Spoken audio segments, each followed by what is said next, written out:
Frontier by Maggot Moshpit, Chapter 11. The entire crew of the Frontier, minus Leena, and the Space Beagle, which was Ray's ship, sat around the conference table yet again.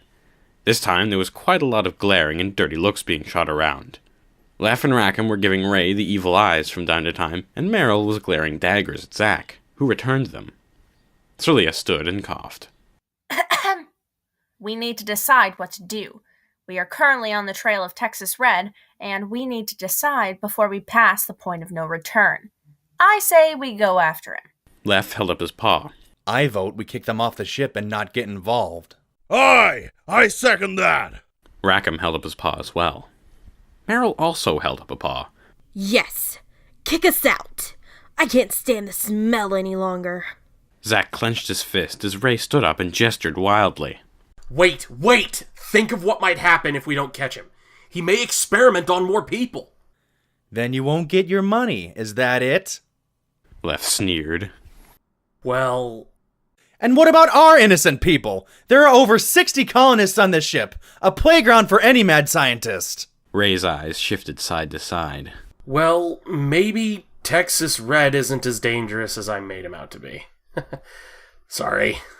Meryl muttered something under her breath that might have been, "No, you're not." The only reason Texas Red was able to experiment on those POWs, Ray continued, was because he had his own soldiers to help him. And he only killed 20 people when a bomb he planted on a pursuit ship went off. Leff wasn't surprised. So you lied about that too? Just so we would feel obligated to help you? Ray's head hit the table. Yes, fine, but he still poses a threat. What if he finds an unwitting colony and they take him in? Then people start to go missing. Feldo uncrossed his arms. I have to agree with Ray. We can get this guy on our terms before he has time to do anything. I remember being in a similar situation before, Leff. Did you help me just because you happen to like me a little more? Leff avoided Feldo's gaze. The stakes were higher then, but still Leff had risked everything to save Feldo's life. Zack seconded Feldo. I'm with Feldo on this one. Even if Meryl wants to rip my guts out, I don't want to rip out hers. Meryl stood abruptly. Then you can all go to hell. She stormed towards the door, but Ray stopped her. He took her out into the hall and had a hushed conversation. They returned. Meryl slumped down into her chair. Fine. Leff shook his head. Looks like we're voted out on this one, Rackham. Yep. If anyone comes near my colonists, though, they'll find out what the phrase walking pile driver means. Leff stood, and anyone who wasn't already standing stood too. Let's get this show on the road. Leena sat in her cabin, wondering why she was crying. When she was just 6 years old, she asked Rackham why she wasn't a husky like him and his wife. He smiled, sat her down, and explained everything. After he had finished, he asked her if she understood, to which she replied, yeah, and ran off to play. Since then, the fact was simply that her mother and father were gone, and she never knew them. As she grew up, she never thought much about how it happened, or maybe if she wasn't born, her mother might still be alive. What Rackham said a short while ago seemed to make too much sense. So much sense it filled her with sorrow. She only existed because her mother was a little drunk. Now dead. She only existed because maybe Ray was a little horny one night. Now her mother was dead. She only existed because one night someone's judgment lapsed, or a condom broke, or the right perfume was worn, or... Now her mother died. It was thoughts like these that caused fresh fountains to spring forth from Leena's eyes. The cold, black realization that she took a life, her mother's life, however innocent she was. But as she thought about it more, the more she knew thinking about it wasn't going to change anything. And of course, there were the good things. Her life was fine, free from any serious troubles. She had a good family, access to a large library of knowledge to feed her interests. And Leff? None of it would be possible if Ray hadn't swung into town one day. Then again, if she didn't exist, she wouldn't be able to perceive anything anyway, and she wouldn't be having this crisis at all. Leena shook her head as the wells in her eyes dried. She wiped the last drops away and sniffed for the last time. She wanted to talk to Ray.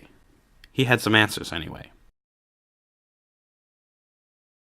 The cockpit was abuzz with activity. The tracking device on Texas Red's ship was still in range, and to Leff's surprise, they were gaining fast. Zack, Feldo, and Ray were working on a way to tie the Space Beagle's weapons into the Frontier's weapon controls. That way, if it came to a fight, it would more than triple their firepower, as the Space Beagle was fitted with the latest particle accelerator cannons.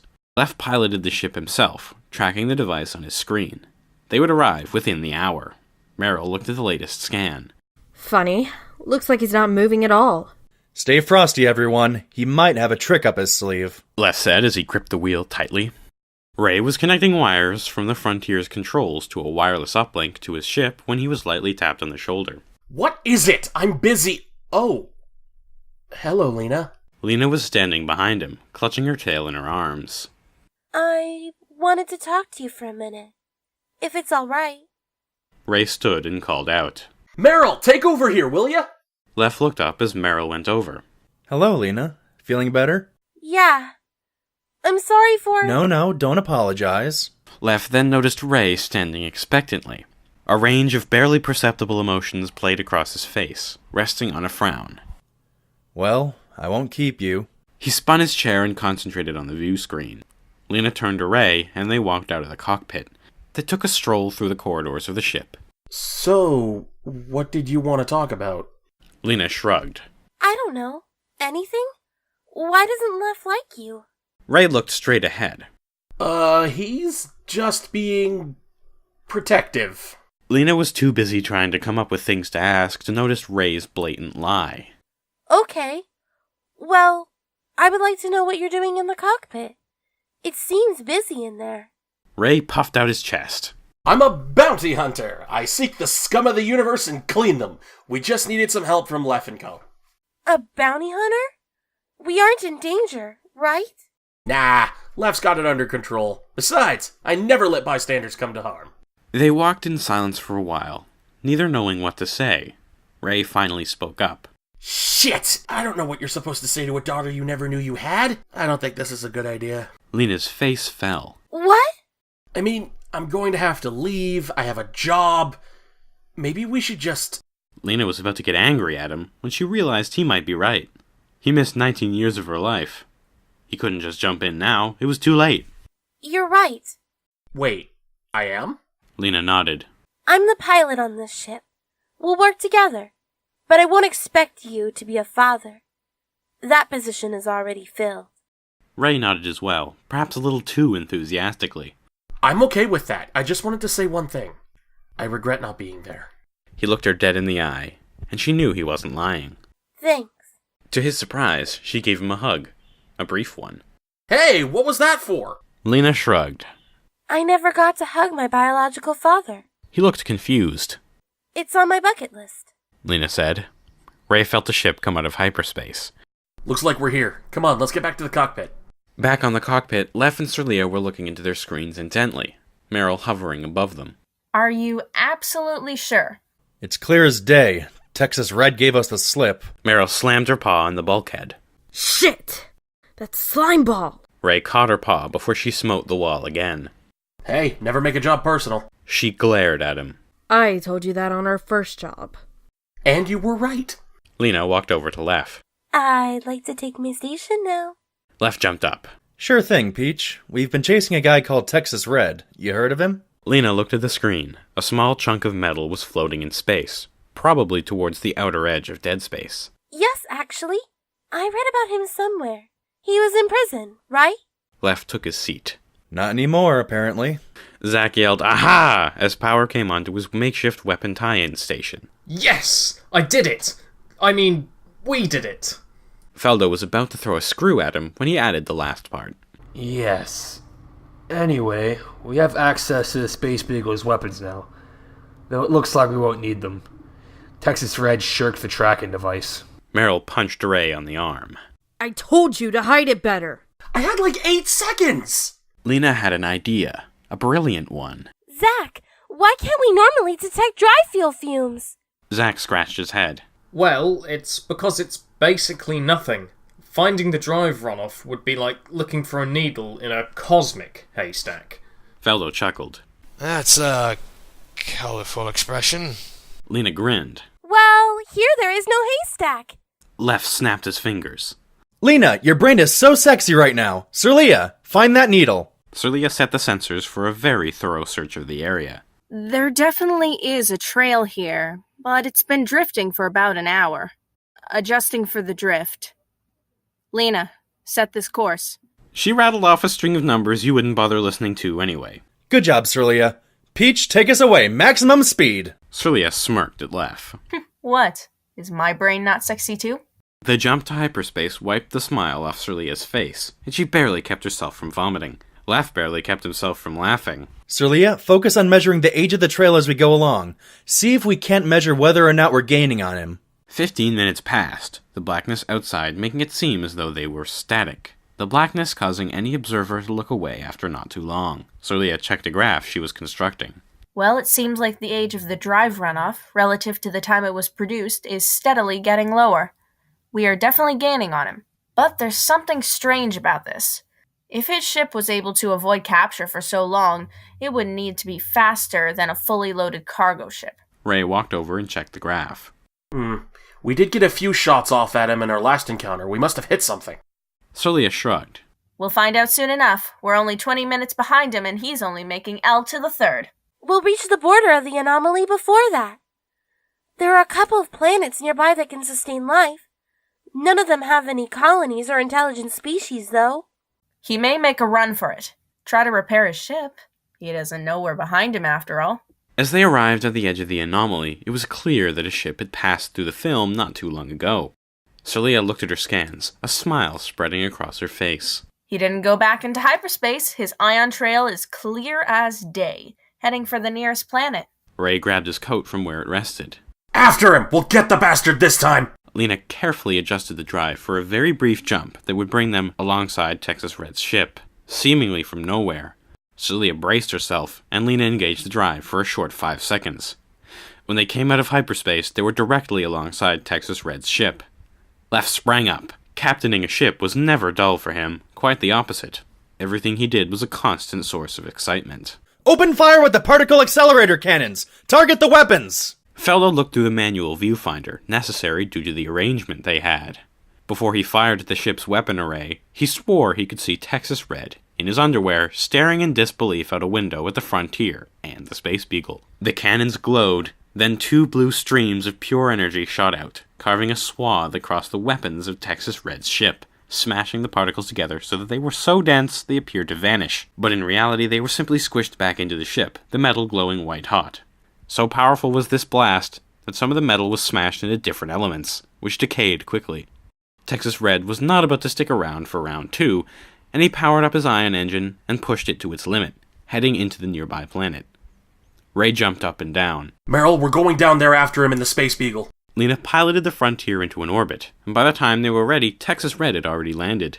Ray rummaged around in his coat and pulled out a shotgun. Lef, we could use some extra paws. He pumped the shotgun. Celia ogled the gun in Ray's paws. Is that a shotgun? Ray grinned. Good eye there. Yep, this is the last chemically propelled projectile weapon produced on Atria. She's never let me down yet. Meryl pulled Ray along as she rolled her eyes. God, sometimes I wonder if you've got some kind of gun fetish. Celia followed him. Lef, I'm going with you. Lef was still sitting in his chair. Okay. Zach, you've got command. Oh, and Leena? She looked up. Lef messed with her head fur. Fancy flying there, Peach. Thanks. The Space Beagle barely flew, but it got them through the atmosphere safely enough. On the way, Ray and Celia sat polishing their guns, Ray with his shotgun and Celia with her less impressive energy pistol. Lef could see, even as she piloted the ship, that Meryl also had a holstered gun, and was tapping it absent-mindedly. Hey, I don't have a weapon. Ray tossed him a pistol he pulled from his coat. There. Lef looked at the tiny thing, and Celia chuckled. What is that? A .38 special? Ha ha! You really know your gun history. I'm guessing you work security somewhere. Yep. On a cargo ship for 4 years. Lef turned the gun over in his paws. So, is it a .38 special, or... Celia looked at him like he had just grown a second head. The .38 special is a 400-year-old gun. It wasn't very effective, but yeah, that's pretty much its equivalent. Great. With a bump, the Space Beagle landed on the surface of the planet, throwing up dust and debris. Everyone locked and loaded their weapons and stepped towards the ramp. Meryl opened the door and stepped out into the dusty desert air. The sun beat down on them as they trekked along the sand dunes. The heat was sweltering. Lef wiped his brow. I can't believe Terra is full of deserts. If Atrio was this hot, we wouldn't have evolved to have fur. That's a weird mental image. Lef's odd comment garnered a glance from Sir Leah. You alright there? Heat getting to you? Lef waved his paw. Nah. Ray pointed towards a flat plain of sand. A ship rested there, silent and still. There he is. I can taste the credits now. The flat plain was surrounded by dunes, and so they lay on the closest dune and watched the ship. Nothing happened. The ship was dead and no one came out. Meryl studied the ship through a pair of binoculars. Maybe he walked into the desert? Ray stood up. He's not that stupid. He must be inside. Carefully and silently, they surrounded the ship. The doors were closed and showed no evidence of ever being open. Celia walked along the outside of the ship as the rest tried to pry the doors open. She noticed an alcove on the side of the ship with a hatch inside. The hatch was open and the inside showed signs of explosive decompression. The realization hit Celia like a freight train. It was an escape pod. She ran back up the dunes towards the ship. Guys, Texas Red used an escape pod. I don't know how I missed it, but if he gets to the ship... It was too late. Texas Red stood in the cockpit of the Frontier, a laser pistol with 20 notches on it pointed at Lena's head. Zack tried his best to keep cool, attempting to talk him down. Slow down there. You don't want to do anything you'll regret. Texas Red pressed the gun harder against Lena's temple, her face a mask of fear. Feldo moved towards the door. Texas Red pointed at him.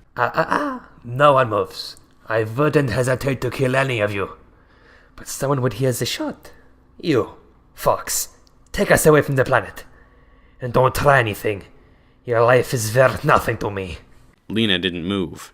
Feldo looked at the situation and saw history repeating itself. He put a paw behind his back. Leena, do what he says. Zack took a step closer as Leena set an escape course.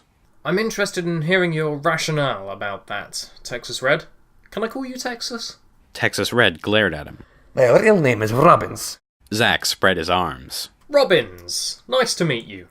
I'm Zack. I'd like to hear why our lives don't matter. Robbins smiled. First of all, you're all Atrians. Zack felt his skin. Did I forget to wear my fur today? You're no better. You've clearly lived with these people for far too long. You act like them. When was the last time you celebrated your birthday? We don't... Zack frowned. Robbins chuckled, then laughed. You don't celebrate your birthday because you're an Atrian. Zack shrugged. So what? Atrians are intelligent beings just like you. Robbins nodded. Yes, and then we come to my second reason. My work is very important. I must continue it. As this exchange was going on, Feldo inched closer and closer to the closest console.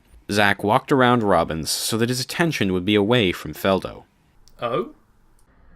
I am on the verge of a revolutionary discovery. He leaned closer to Zack. Immortality. It was Zack's turn to laugh. That's a pipe dream. If it was, would I do all this?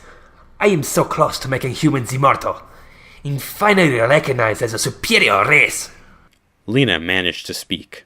Immortality's a curse. Being cognizant for long enough would break a person. Robbins pressed the gun harder still. That is the brilliance of my research. It protects against this. You'll see. You'll see. Feldo switched on the intercom and every word spoken was heard throughout the ship. Unfortunately, the intercom beeped when it came on. Robbins whirled around. What did you do, you miserable fairy? Feldo held up his paws. Nothing? But they could all hear the reverb as every word echoed throughout the ship. Robbins was furious. You idiot! Now you will watch your friend die! The next few events happened quickly and at the same time. As Robbins whirled around to shoot Leena, Rackham came bursting through the door, swinging a box. This caused Robbins to flinch, but he still shot Leena, who ended up on the floor. Rackham roared a mighty roar and threw the box at Robbins, smashing it over his head. Robbins sprawled on the floor and Rackham jumped on him, holding him up and punching his face repeatedly. You son of a bitch! You shot her, you! He stopped punching. Robbins' face was bloody and bruised even after the short time, and he coughed blood onto Rackham's shirt. Feldo was crouching next to Leena as he looked her over. You okay? Leena was clutching her ear. He missed me by an inch. Ow. She let go of her ear. It was burned, and a semicircle shape had been punched into it. Feldo sighed with relief. Well, at least the laser cauterized the wound. Rackham, Leena's fine. Let him go. Rackham took the laser pistol and tossed Robbins onto the ground. Left, Sirlia, Ray, and Merrill burst through the door, guns at the ready. Left saw Leena on the ground, and he rushed over. Leena! God, what happened? Your ear! He crouched beside her. It's nothing, Lef. Just a flesh wound. Oof! Lef hugged her tightly. I'm sorry for letting him get so far. I should have seen it coming. He could have killed you. Robbins coughed and staggered up. You brute. Do you know what you've done? Rackham grabbed him and pushed him at Ray. Here's your quarry. Take him and go. Ray produced a pair of paw cuffs from his coat and bound Robbins. All right, creep. You're letting me retire. He gave the cuffs lead to Merrill. Take him to the ship and send a message to the Solar Federation. Use the code word. Don't want any other bounty hunters to show up. Ray sat by Leena, still locked in Left's embrace, as Merrill dragged Robbins off. Well, I'll be leaving now. Maybe I'll visit you sometime. Left let go of Leena and held out his paw. Ray, I know we don't see eye to eye, but good luck. Ray laughed and shook his paw. Thanks. Take good care of Leena. Goodbye. He stood and ran after Merrill. Left looked at Leena's ear again. Man, and I really liked your ears too. She felt the edges of the wound. I think it would look cool. A chip in my ear. Left helped her up, even though she didn't need help. Let's continue on, shall we? She took her seat. Yep. Feldo took his station. Some small part of him was healed, seeing that he was able to, at least this time, prevent disaster. Light years away, back in dead space, a single metal plate floated in the blackness, a battery-powered running light flashing on its surface. The plate had fallen off the frontier during flight, and now it drifted towards the edge of the anomaly. The running light blinked out momentarily, as if something had passed in front of it. The plate was abruptly engulfed with blackness, then gone. Not a trace of it remained.